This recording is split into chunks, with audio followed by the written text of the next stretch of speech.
G'day guys, welcome back to Supercoach with DR and welcome to the Round 17 review. Hope you had a cracker of a weekend yourself.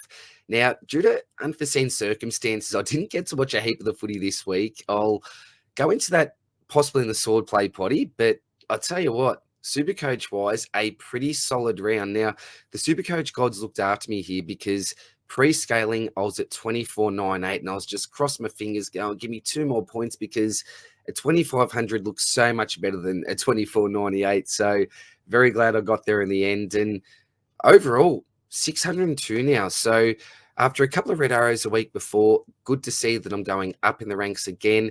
And luckily, I managed to avoid most of the carnage. So the Took Millers, the really low Kerno score. We've got Rankin now, who's most likely going to miss a few weeks, you'd think. Isaac Heaney, I obviously didn't manage to avoid, but we've all got him. So I don't think he affects me as much as maybe other people.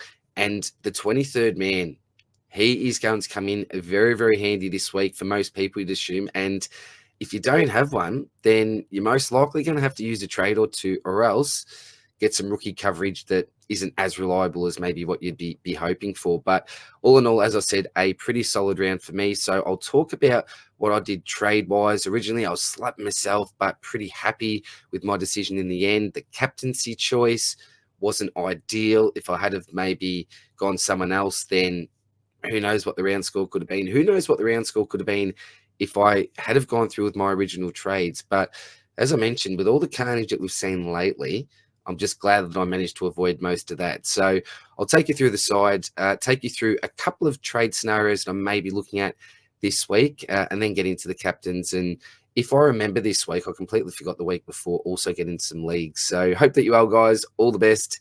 Let's see how the team's actually looking.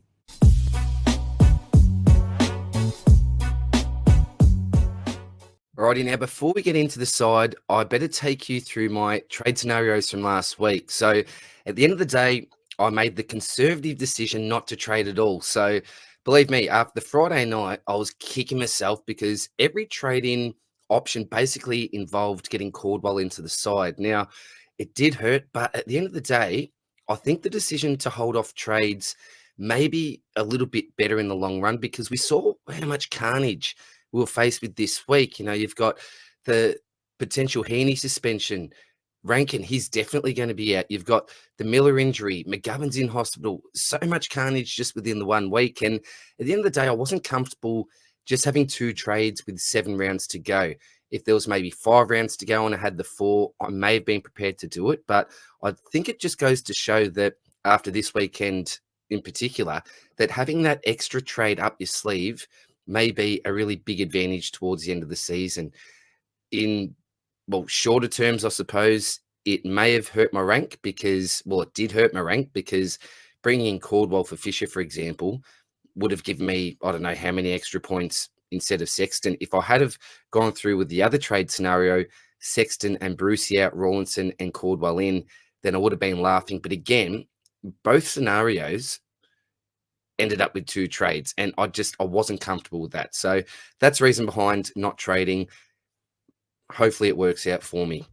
Now, in regards to the side, I'll quickly go through it here. So Sheasel, you really want to have 141. I think he's a must-have in your defensive line. Now, if you traded him out when he was moved into the midfield after the first 2 weeks where he wasn't looking fantastic, you'd be very frustrated with yourself right now. Nicky D, if you had the VC on him, poor score from him, expecting a little bit more on the big stage on a Friday night. Ryan has been out of form lately, didn't even hit the ton again this week. So how concerned am I? Well, he's still one of the defenders I'd want to have him aside. If I could pick 6 defenders, Ryan would still certainly be one of them, but we're not seeing those ceiling scores, so a little bit disappointing there. Dale with a 73, disappointing again, but lots of other teams have Houston in this spot, so again, I didn't lose out too much. Yo with the 92. Now, again, I didn't watch this game, but just looking at the numbers, he had about 67% time on ground. Now, did he cop a knock? I'd love some context to this because if not, what on earth is happening with that time on ground? And if it was around the 75 mark, which again is still pretty low in my opinion, then it should have been a 110, 115. But it is what it is. I'd love to find out though what happened there. Dawson play Martin with a 99. If this bloke can get anywhere close to 100, Oh, I think I'm pretty happy most weeks, to be honest. Midfield, Bont had a low game by his standards, only the 106. I know a few people captain him after maybe VCing a day cost, so unlucky there. But hey, he still did 6 points better than me at the end of the day. This is massive. Now, as I mentioned in the intro, what a way to end the round. Chalky Neal with a 179. This bloke was just all over the place, kicking goals, contested, assists, doing the hard work, and what a joy it was, particularly when you own a player that plays for your own side. And it was a big win. As I said, very close to the top four now. What a man he is. And this has been a brilliant, brilliant trade in. And if you trade in Dunkley as well at the same time, you'd also be a very happy man or lady there.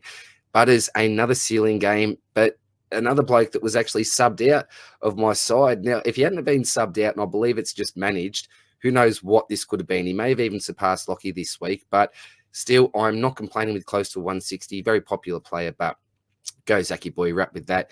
This man hit back as well. So you can see 179, 159, 145 from Zeret. It's very happy reading as an owner here. And lots of us were expecting him to bounce back. It was a big decision. Who do you VC if you're going for someone on the Friday night? Clearly him or Dacos. So if you did go with Merritt as your VC this week, I'm guessing that you would have got one of the best VC scores because lots of the other popular options just didn't really seem to pop off this week.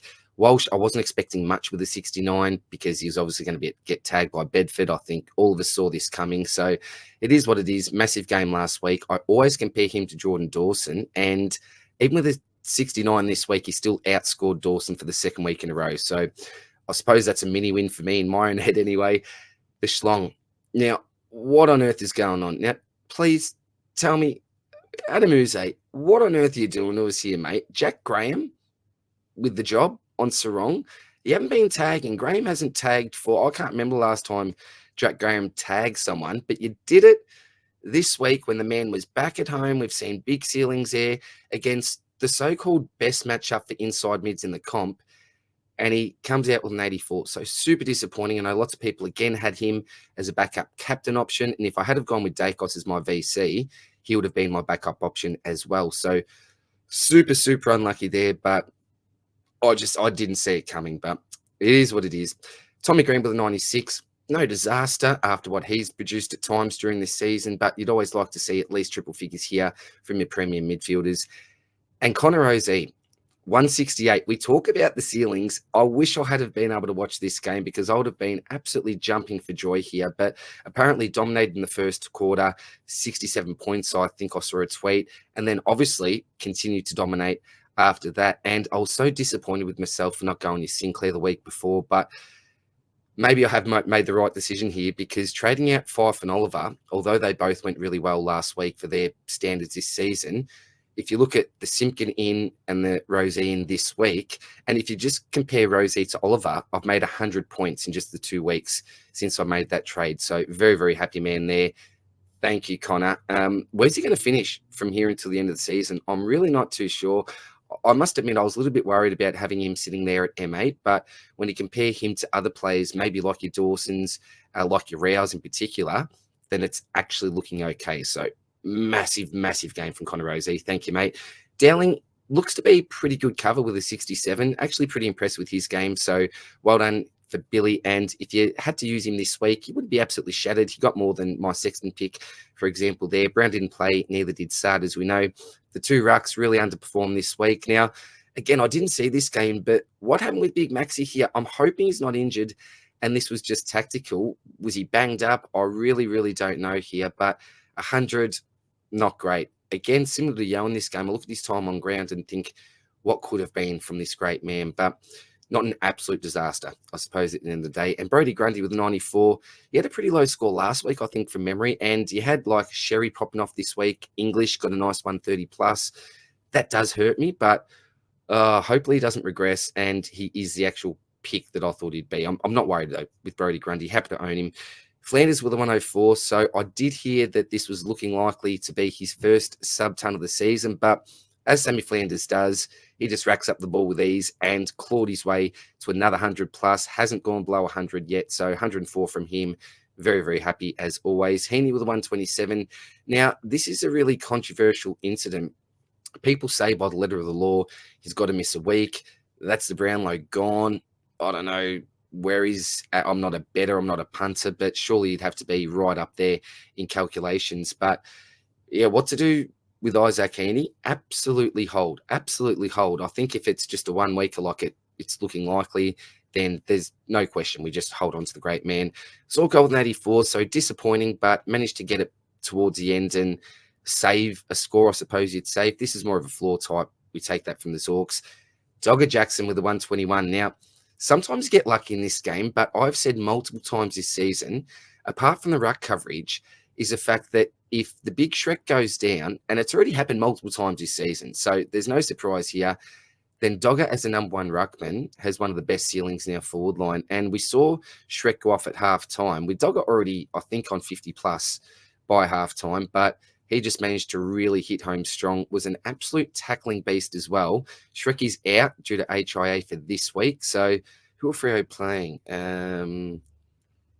Can't see it. Hawthorn. So Lloyd Meek, that'll be an interesting one, won't it? Who'll get the chockies here? I'm not too sure, but just given the fact that Jackson is going to be a number one ruck, just for 1 week even, is a big win for Dogger owners. So come on, Dogger, big game for you as number one next week, mate.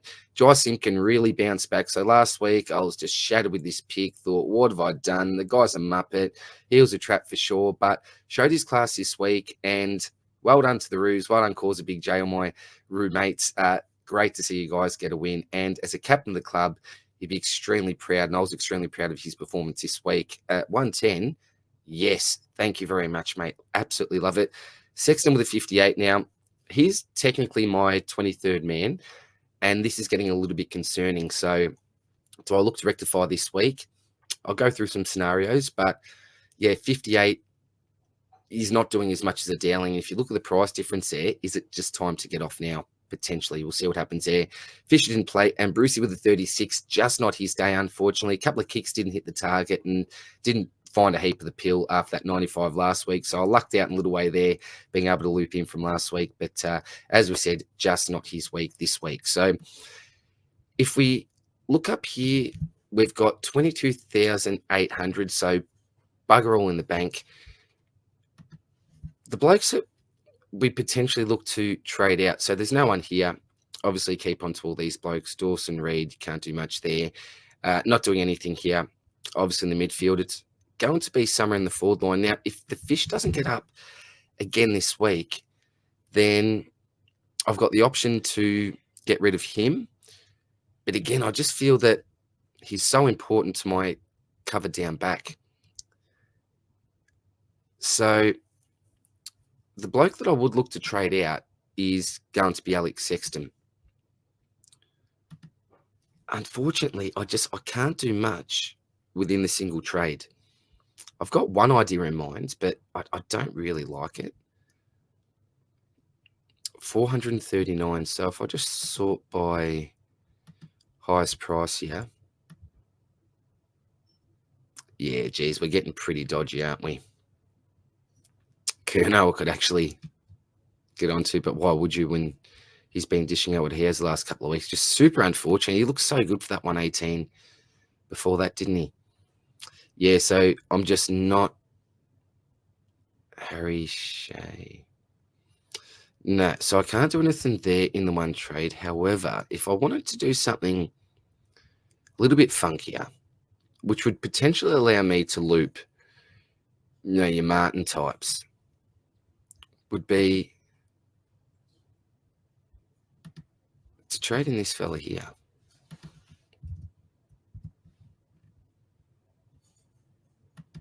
At 417. So all of a sudden, it really doesn't matter getting Sexton out. I've got Fisher there anyway, but getting to Koning there would actually allow me to loop with a Martin. The only issue I'd have is that I've got really Dowling here as cover, potentially for Heaney, but it's not the worst at the end of the day. So that's a potential move. It's an absolute sideways, but De Koning is a number one ruck at Geelong, and I think they like it. I think they like what they're seeing at the moment. That could be hard to pass up as a real pod down back. 51 is a break even. I know the week before he didn't do too much. So in the 3-week starter that we've had, 135, 64, 125, it's all about, does he actually keep that role? How confident am I? So I faced Darcy Cameron, English, Sherry, Rob, Shrek, Romo, then finish off with West Coast. Who are his previous opponents that he...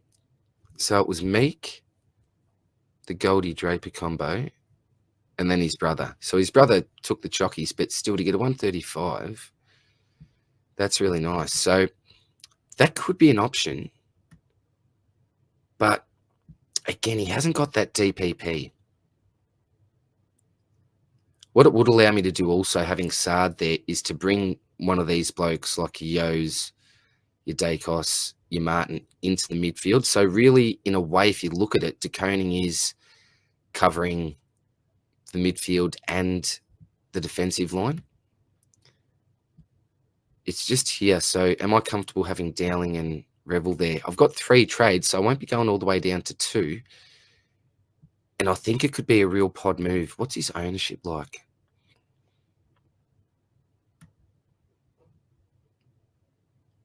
%. So he's a massive pod. He's a massive pod. If I wasn't to do that, I think it's pretty simple, to be honest. And it would be just to get Caldwell in. So Brucey would probably be the man to go. He'd absolutely have to be the man to go. And then I think this one's pretty easy. So you just obviously go your Caldwell. 544 now. And then your Rawlinson.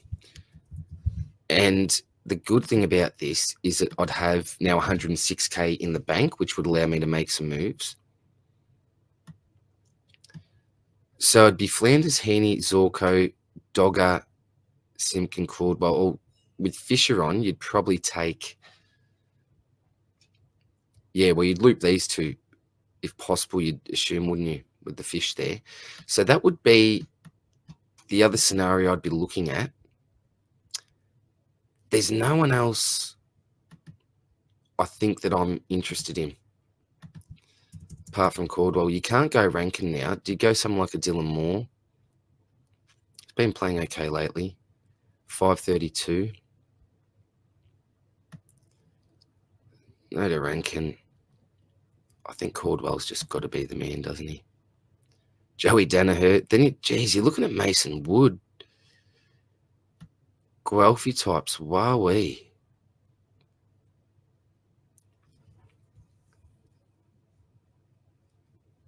Geez, look at Combin with 108. So, geez, there's a real drop-off, isn't there, really, from probably your... When you're looking at your Fisher, this is for potential and talent. Interesting. Yeah, so look, it would be Caldwell if I'm doing anything there. If it wasn't Brucey, 207. I could get Dowling out instead, but probably not. Yeah, it'd have to be Brucey. So if I was to complete those trades, how'd the team be looking? So I'll just get the best team on that I can. And again, I don't know if I'm actually going to go through with this. The issue is that I think Sexton's break-even's in the 90s, and I need context of the game to his performance, why he scored so low. Doesn't look like he got subbed. Well, I know they didn't get subbed out. Is it worth going to? Do you go De Koning? I'll be interested in that De Koning pick. I'll definitely look more into that. All right, so best side. What are they going to give me if I optimize? They're still going to keep the fish off. Oh, well, that's because I reckon he's going to be injured. Dogger is the number 1 ruck. Yeah, do you know what? It'd be something like that. Then who are you? Yeah, actually, looking at this, I may not need to trade in Caldwell this week. We'll see what happens there. But I'll undo the changes and quickly talk about... my internet might be... Oh, no, it needs to go up. So and we'll talk about some captains for this week. Now, I thought that there were so many safe big ceiling captains this week just gone, but many, many failures. So we've got the Collingwood-Geelong game. Look, Nick Dacos looks like a pretty obvious one there. Bounce back game after a pretty subpar performance last Friday night on the big stage. Again, important game against Geelong. So let's start off with him for now. Hawthorn Freo. Geez, well, you're not confident with going Sarong, are you now? Doggy wouldn't go. Luke Ryan, we've got no confidence in, so probably nothing from that game. Sydney North. Grundy, Sherry. Simpkin, you couldn't. Fisher, you couldn't. The Shees. Small ground. Surely they won't tag. Yeah, look, you could go somewhere like the Shees, couldn't you? Probably more comfortable with Dacos, though. The Dogs and Carlton, so look, the Bont, you'd expect a big bounce back game from the Bont, wouldn't you? Just after last week, a little bit of cold feet, but certainly could be your backup option there, if not the VC. Adelaide and St Kilda. No, that doesn't do anything for me. Melbourne and the Dons. So could you go your Zeret as your captain, maybe? Gone. Who knows there? All right, so possibly a Zeret. Then you got Gold Coast Port. That won't do anything for me. Butters, Rosie. They won't tag, will they? So, Butters on fire, but away from home, possibly. Tigers and the Giants. Wouldn't go green. And then Lachie Neale, would you go him against West Coast? I don't think it's going to be the easiest matchup we've seen. Maybe Elliot Yeo might play a defensive role on Lachie. So, look, it's a tough one. I may go your Dacos into your Zeret. It's a toughie, but yeah, I might look at that for now. And then always make sure you follow Pig Mentality, the great man, and obviously Jonathan Ross at the third man up, because they are the blokes to go to when you're talking your captains and vice captains. So I'll tell you what, guys, I'll keep this one a little bit shorter this week and go into the stocky probably Wednesday night if I can.